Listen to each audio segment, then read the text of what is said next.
We've had some questions about what's new in the fourth edition of the Optometry Team, so I thought I'd just make this short video and show you the differences.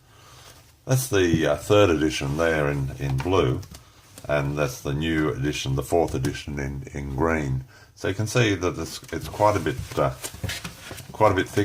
Quite a lot has changed as a result, and so let me show you some of the things that might be of interest. I've marked some pages here, so let's just do it that way. And if you have a look, one of the first things that you'll notice is that in the Optometry Team now, all of the illustrations, or almost all of the illustrations, are in colour. So it does make it a lot more inviting for someone who's reading it, a lot more engaging to have those. Another thing that you'll notice, which we've kept in all of the editions, is that there are sections where you can check your progress. These are at the end of a number of chapters. There'll be questions to review what you've learned, to make sure you understand what you've been learning. And what makes this especially easy is that when the book arrives, it's a good idea for the optometrist in the practice, or whoever's going to supervise the staff member that's working their way through the optometry team. They go to the back, and there's a section with the answers to all the questions here. And they're designed to be removed from the book so that the supervisor cuts those out when the book arrives. They keep them aside, and as the new employee works their way through the optometry team, they complete the sections for review, then the supervisor can very easily check their progress because they know the answers that were intended for the questions.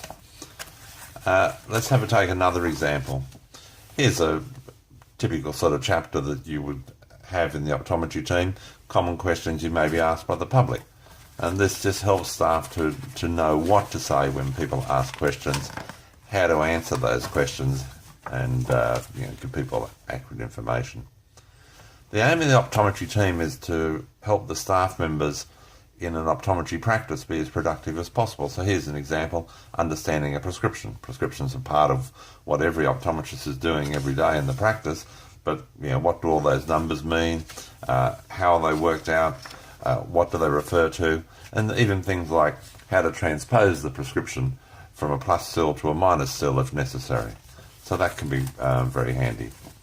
Let's jump to another example. I can see I've marked some of these before we started. It's a section on how to improve your frame displays. Practical advice on things you could do to make your frame displays more effective and more productive and more efficient in the practice. Let's take another example, shall we? How to measure PDs. This is something that obviously needs to be done routinely, but it's important to understand how PDs are measured, what they are, why they're important, and what's the technique. Or a measurement like measuring bifocal heights, or the very important measurements of progressive lenses. If you don't measure progressive lens accurately, well, it's never going to work properly. So how should that be done? Then there's all sorts of advice like practical things like, why are progressive lenses such a headache? Why do some people have trouble with them? Often it's related to the dispensing of them, and how might we address that, and what things should we be looking for? So there's that sort of information as well. Another feature of the optometry team is there's a lot of information that is summarised, like this little table here, and you'll see that it's designed to be photocopied and used as needed. Now this one's a simple one about change in thickness. Say you're talking to a patient about an index of 1.5, and this will quickly tell you that if you're discussing going to a 1.6, it's going to be 17% thinner. And if you're the same over here, 1.5 going to 1.6, it's going to be 15% lighter in weight. So you can actually start to put numbers on what sort of advantages the patient's going to achieve. Or perhaps they've had 1.6 in the past, and they're thinking, well, maybe I will I'll go to 1.5 because that'll be less expensive. Well, just remember, it is going to be 21% thicker, and it is going to be 17% heavier. Useful information that you can use in the practice, and it presented in a way that makes it simple. There's a section on contact lenses, for example. You can see lots of coloured illustrations again, as I mentioned before. There's a section on common diseases of the eye, because it's important that the staff in the practice understand these sorts of words. When people come in and say, I'm worried about my mother, she has glaucoma. Well, what is it? Pterygium is not a cataract, etc. And macular degeneration, the public expect that people who work in an optometry practice know these things, and from this book they can learn them. The all-important how to handle an eye emergency. If someone comes in with an emergency, is it an emergency? How to handle it? What to do about it? Once again, there's a section can be copied and removed and used in a practical sense in the practice. There's a whole chapter on practice development and marketing. We hear this all the time, people saying, yes, I'm here and I'm doing a good job, but I just haven't got enough patients. There's a whole section about that. This chapter, for example, deals with where new patients come from and what areas need to be concentrated on, what's important, and more importantly, or just as importantly, what's not. How you might use demonstrations to communicate with patients, because often a demonstration is worth 1,000 words. You can talk to your blue in the face, but if you can demonstrate it, it's so much more effective. And with that in mind, in the book there are some demonstrations included that can be removed from the book or again copied. Here's one, for example, about polarized lenses, and quickly summarises for the patient's benefit what the advantages are. Here's another one about lens thickness and the way the thickness varies for different refractive indices. Another one for transitions, another one for anti-reflection, etc. They're practical ideas and they're there in the book. Another approach of the optometry team is to deal with common problems. Now this is one about using positive communication when someone's spectacles are just not ready. Practical suggestions. Another one about no refunds, for example. So, here's a little checklist that you could do in the practice about the presentation of the practice. You work your way through and do an audit of these things and give yourself a score, and therefore you know the areas to concentrate on. One of the most important things for the success of a practice is to get a good recall response rates, and this has been a focus for the author for many years, to look at what works and what doesn't.